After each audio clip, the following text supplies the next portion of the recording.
सुभूति बुद्ध के प्रमुख शिष्यों में से एक थे और वह लंबे समय से अपने गुरु की शिक्षाओं का प्रचार करना चाहते थे। एक सुबह जेतवन में बुद्ध के प्रवास के दौरान उनके निवास गंधकुटीर के ठीक बाहर उन्होंने बुद्ध के सामने साष्टांग प्रणाम किया और उनके संदेश को दूर दूर तक फैलाने के लिए उनसे अनुमति मांगी। उठो सुभूति, बुद्ध ने कहा। शिक्षक बनना आसान नहीं है। भले ही आप सुंदर शब्द बोल रहे हों, ऐसे बहुत से लोग होंगे जो आपकी आलोचना और निंदा करेंगे। आपके आशीर्वाद और कृपा से, हे शास्ता, मुझे यकीन है कि इसका मुझ पर कोई प्रभाव नहीं पड़ेगा। क्या मेरे पास तथागत की अनुमति है? बुद्ध कुछ मिनट तक चुप रहे और आगे कोई टिप्पणी नहीं की। सुभूति सिर झुकाकर वहीं बैठ गया। इस बीच अन्य भिक्षु जेतवन और भारत के सभी हिस्सों में तेजी से बढ़ रहे अन्य विहारों, एकांतवास केंद्रों और मठों से संबंधित जरूरी कार्यों के लिए बुद्ध के पास पहुंचे। 3 घंटे बाद बुद्ध ने अपना भोजन किया और अपने दैनिक विश्राम के लिए अपनी कुटिया के अंदर चले गए। कुछ और घंटे बीत गए और जब बुद्ध शाम के प्रवचन के लिए फिर से बाहर आए तो सुभूति अभी भी सिर झुकाए बाहर थे। सुभूति, बुद्ध ने कहा, तुम अभी भी यहीं हो। मुझे लगा कि तुम्हें अपना उत्तर मेरी चुप्पी से मिल गया है। मैं इतना बुद्धिमान नहीं हूं कि तथागत के मौन का अर्थ जान सकूं, प्रभु। कोई नहीं है। बुद्ध मुस्कुराए और अपनी कमल मुद्रा धारण कर ली। क्या होगा अगर आप पढ़ाने के लिए किसी गांव में जाएं, सुभूति, और लोग आपकी बात न मानें? क्या करेंगे आप? मुझे कोई आपत्ति नहीं होगी, भगवान, क्योंकि मैं खुद को याद दिलाऊंगा कि कम से कम वे मुझे बदनाम नहीं कर रहे हैं या मुझ पर आरोप नहीं लगा रहे हैं। क्या होगा अगर वे ऐसा करें? हे तथागत, मैं अब भी मुस्कुराऊंगा, क्योंकि मैं खुद को याद दिलाऊंगा कि आपके संदेश को फैलाने के लिए यह एक छोटी सी कीमत है। हो सकता है कि वे मेरा शारीरिक शोषण करके और भी बुरा कर रहे हों। और यदि वे ऐसा करें और आप पर पत्थर फेंके तो क्या होगा? तथागत की कृपा से मैं अभी भी ठीक हो जाऊंगा। मैं खुद को याद दिलाऊंगा कि कम से कम उन्होंने मुझे नीचे गिराकर तो नहीं मारा है।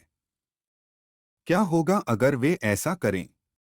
मुझे यह सोचकर दुख होगा कि उन्होंने मुझे नहीं मारा है। और क्या होगा अगर, सुभूति, बुद्ध ने अपनी सामान्य उदासीनता में पूछा, वे तुम्हें मार डालेंगे? मुझे सबसे अधिक खुशी होगी, तथागत, सुभूति ने पहली बार अपना सिर उठाते हुए उत्तर दिया। बुद्ध के सुंदर रूप को देखकर अश्रुपूर्ण आंखों से उन्होंने कहा, तथागत के चरणों में मरने के अलावा मैं तथागत का संदेश फैलाते हुए मरने से बेहतर निर्वाण के बारे में नहीं सोच सकता। सुभूति, बुद्ध ने अपनी सीट से उठकर उसे गले लगाते हुए कहा, तुम शिक्षक बनने के योग्य हो। सुबह महज आपके धैर्य की परीक्षा थी। आपके पास एक महान उद्देश्य को अपनाने के लिए आवश्यक आध्यात्मिक दृष्टिकोण है।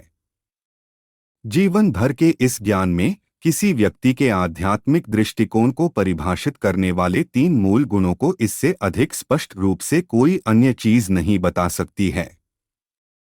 धैर्य, निस्वार्थता और दृढ़ संकल्प। सुभूति के चरित्र में मुझे कृतज्ञता और समर्पण की भावना भी दिखती है। धैर्य और निस्वार्थता विकसित किए बिना हम बिना शर्त आध्यात्मिक दृष्टिकोण विकसित नहीं कर सकते। इच्छाओं और अपेक्षाओं की पूर्ति न होना अक्सर मानवीय पीड़ा की जड़ है। लोग मुझे महत्व क्यों नहीं देते? मेरा साथी मुझसे प्यार क्यों नहीं करता? दुनिया मेरा इंतजार क्यों नहीं कर रही? मेरे काम की सराहना क्यों नहीं की जाती?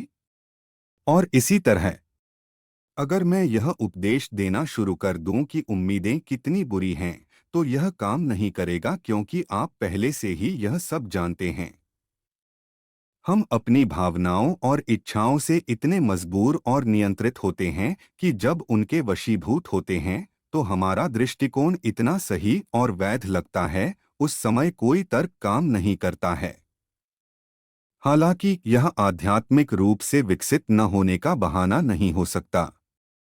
और यह मुझे आज मामले की जड़ तक ले जाता है, एक आध्यात्मिक दृष्टिकोण।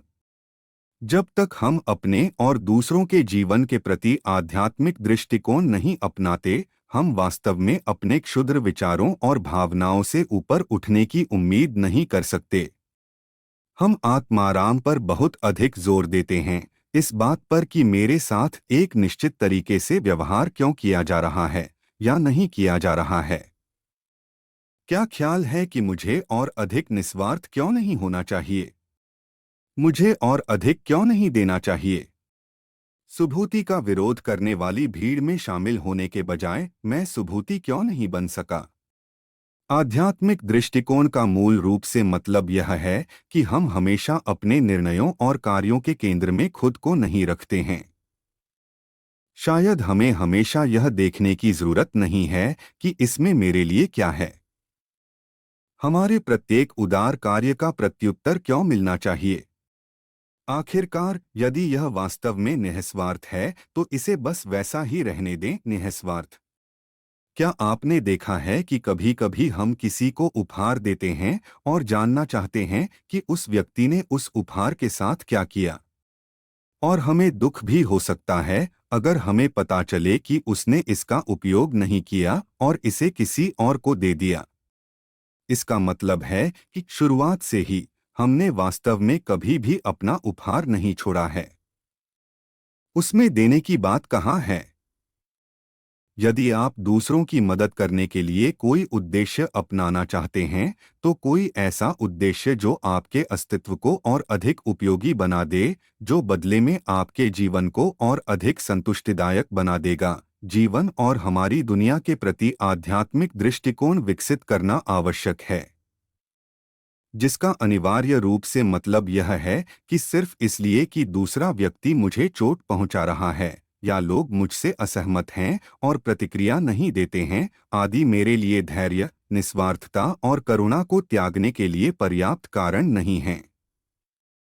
और कभी-कभी अपने छोटे व्यक्तिगत मुद्दों से परे जाने का एकमात्र तरीका अपनी ऊर्जा को बड़े मुद्दों पर समर्पित करना है। अगर कहानी अच्छी लगी हो तो कमेंट और हमारा आत्मविश्वास बढ़ाने के लिए सब्सक्राइब भी करें।